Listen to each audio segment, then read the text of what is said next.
सविनय कायदेभंग चळवळीची वैशिष्ट्ये कोणती आहेत असा प्रश्न आहे. 4 पर्याय आणि खाली पुन्हा पर्याय दिलेले आहेत. हे जे सविनय कायदेभंग आंदोलन आहे ते संपूर्ण देशव्यापी असलेलं हे पहिलं आंदोलन आहे. या आधीची आंदोलनं जी आहेत ती प्रामुख्याने शहरी भागापुरती मर्यादित होती. या आंदोलनाने ग्रामीण भागातील लोकांना सुद्धा एकत्र केलेलं आपल्याला दिसून येतं. आणि याचं वैशिष्ट्य म्हणजे ना, याच्यामध्ये महिलांचा सहभाग जो आहे तो फार उल्लेखनीय होता.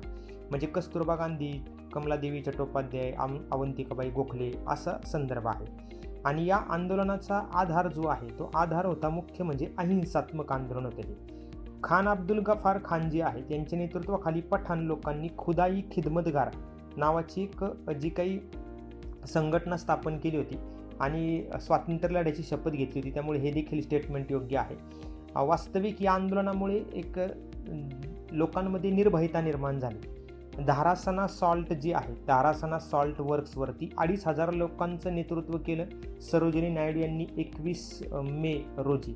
त्यामुळे हे देखील स्टेटमेंट बरोबर आहे. पण पर्याय क्रमांक बी मात्र चुकीचा आहे. का?